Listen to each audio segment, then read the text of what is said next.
in this Into the Outdoors at Home edition.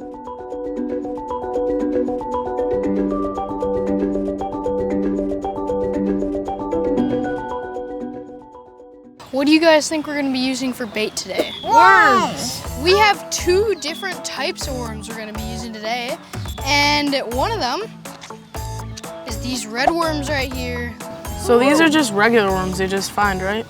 Yeah, these are like the typical worms. Look at my Lucy, worm. yours is jumping out of your Can I have hand. one? Now we have the baby Nightcrawlers. Done. These are a little bit bigger, and they're pretty cold too, so what do you guys think? These are cool. They are cool, yeah. We also have crickets that we're gonna be using Yeah, today. they're alive. Yeah. You see those? They're hopping Look everywhere. at those. We have live leeches that we're gonna be using too.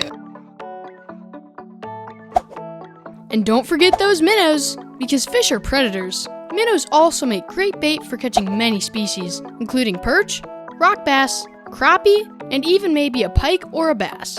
Using a small hook, hook them through the lips, or just under the dorsal fin. Let's start fishing, but I need a hook. All right, well, let me get you one right from this tackle box here. This is size 8 hook. Do you know how to tie this on? I usually do a regular double knot. All right, well, here, let me show you a better knot. This is gonna be stronger. So this is called the CLINCH knot. So you're going to stick it right through that hole.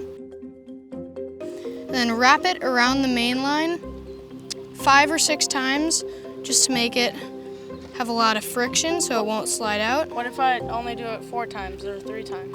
I mean, you do it enough times so that the fish doesn't fall off, but if you do it that many times, then you should be expecting to lose some fish. Once you wrap it around 7 or 8 times, stick it through that original hole, the bottom hole here, and wet the line, pull it tight, and finally, trim off that excess tag end of the line near the hook.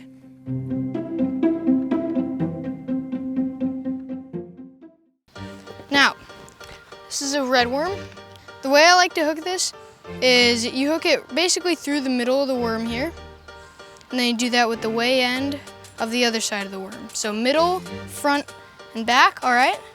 And so when they bite it, it's gonna grab the whole hook and not just grab an end and pull the worm off, all right? You're set to go. Let's go over how to bait a red worm again, in case any of you missed my very cool demo.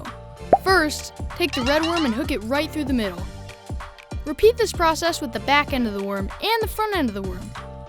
By hooking the worm through the front, middle, and back end, it will be less likely to fall off and more likely to get you a fish on the hook.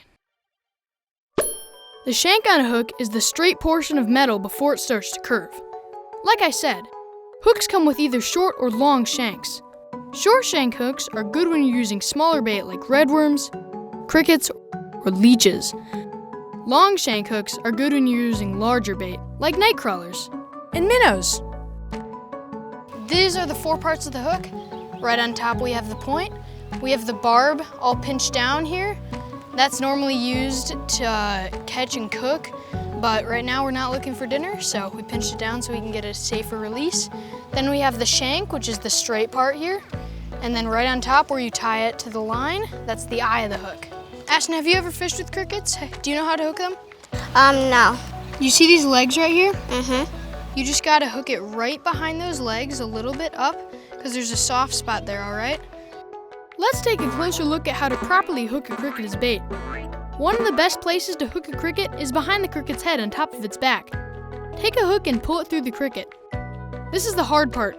If it ends up too deep, you'll kill the cricket. But if it's too shallow, it will fall right off. If you wanted to hook the cricket like me, you could insert the hook on the opposite side of its back where the soft part is in between its legs. We're gonna try some bottom rig leeches to see if we can get some bass. There's a bunch of big fish around here, so hopefully we can catch them with them. Leeches are natural to all bodies of water, including creeks, rivers, and lakes. They can be left in a container of water for a long time without food. All leeches have sucking discs at both ends.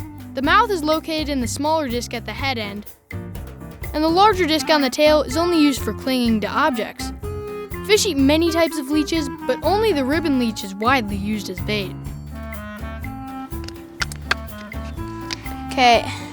Alright, so do you see this thing that looks like a suction cup here? Yeah. That's their head. You're gonna stick it right through their head. Just like that. Alright? And then once you get that leash hooked up like that, you're gonna grab a big split shot and a small split shot, and then put them on. There's an open part of it, and you need to squish it down because this is a soft metal. You squish it down with the pliers so that it's closed, and then the line's trapped in there. So, you guys ready to get rigged up? Yeah. All right. Is that weird? It feels like a worm. While the rest of the gang hooks their leeches onto their hooks, let's take another look at the steps you should take to properly bait your own leech. Grab a leech around its body and insert your hook tip into the head area. You'll know which side is the head because it will have a smaller mouth disc compared to the tail, which is a larger disc. If you plan on casting your leech, you might want to insert your hook through another area of the leech's body so that it's bunched up around your hook. This way, the leech won't fall off when you go to cast.